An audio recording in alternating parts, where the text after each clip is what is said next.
Bonjour, comme tout le monde n'a pas levé la main, je vais me présenter un peu quand même. Bien, donc, moi je suis directrice de l'école du Colibri, une petite école au centre agroécologique des Amanins, dans la Drôme. Donc, vous voyez Valence, Montélimar, vous faites un triangle, Crest, on est par là. On est en pleine campagne, voilà. Et quand on a créé le lieu, c'est donc une ferme pédagogique.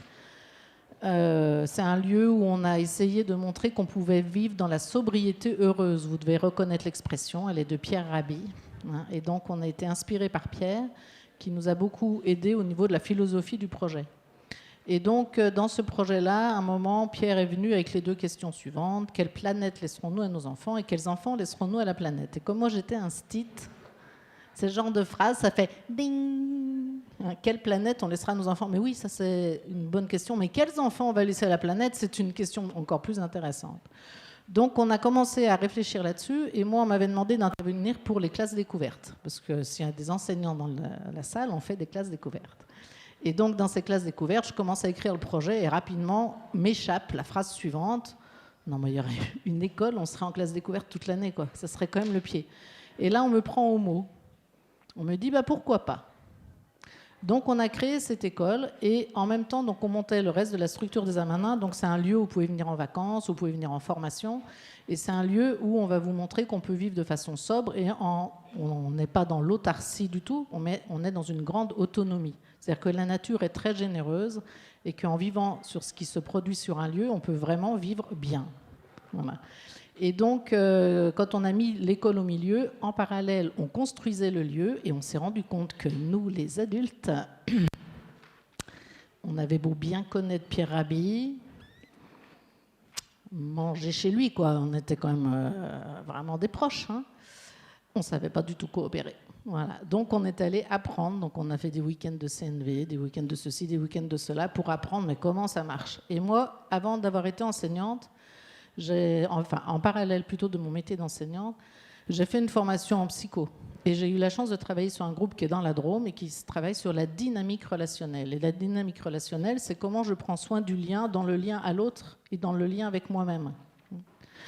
Et ce travail-là, quand je l'ai commencé, je me suis dit, mais comment se fait-il qu'on ne nous apprenne pas ça quand on est prof ? Donc là, je vais faire une petite diversité juste pour les profs. Vous vous rappelez, quand vous êtes prof, on vous explique, par exemple, le jour de la rentrée, tu vas faire une leçon de maths.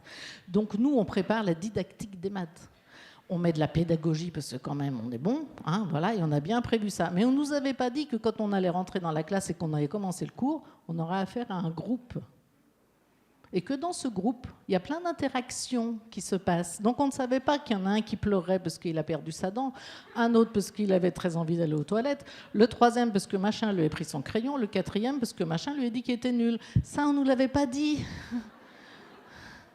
Sauf que c'est un cauchemar de gérer ça. Hein, et qu'on arrive avec sa leçon de maths et juste on est hors sujet, quoi. Voilà. Et donc, voilà. Et ça, c'est une préparation qu'on ne m'avait pas du tout donnée. Du coup, je suis devenue formatrice pour les futurs enseignants à Lyon. J'ai fait ça pendant 10 ans à l'UFM, en disant mais il faut absolument apprendre aux enseignants comment ça marche la dynamique relationnelle dans un groupe. Parce que tous les enseignants vous diront, d'une année à l'autre, ça n'a aucun rapport. Voilà. Et pourtant, je peux avoir le même groupe, le même âge, le même type de groupe d'enfants, et pourtant, ce n'est pas du tout pareil. J'ai même travaillé dans des écoles où il y avait par exemple 2 niveaux de CM1, et dans un des niveaux, il y en avait un, bon, ils étaient 3, des emmerdeurs publics, hein, ceux qu'on essaye de séparer. Alors on s'est dit, on va ruser, à la rentrée prochaine, on les sépare. Mais ce qu'on ne savait pas, ça s'appelle la dynamique du groupe, ça a fait 2 groupes chiants. Voilà, c'est-à-dire qu'en fait, celui qui est arrivé là en a réveillé d'autres. Et voilà. Donc c'est des alchimies absolument impossibles à prévoir et qui sont magnifiques parce que c'est des belles alchimies. En fait, c'est à nous de les prendre dans le bon sens. C'est-à-dire qu'au lieu de les regarder comme zut, ils sont embêtants et c'est pas facile de faire mon cours, se dire non, mais comment je vais faire, moi en tant qu'adulte, pour m'adapter à ça. Et c'est à ça auquel j'ai envie de vous inviter aujourd'hui. C'est-à-dire que, que l'éducation, si vous écoutez les médias, moi j'ai dernièrement, notamment, je me rappelle, après les attentats du Bataclan, j'ai été un peu suffoquée, stupéfaite, parce que les médias ont fait croire que les enseignants étaient préparés à ce type d'événement. Figurez-vous que non.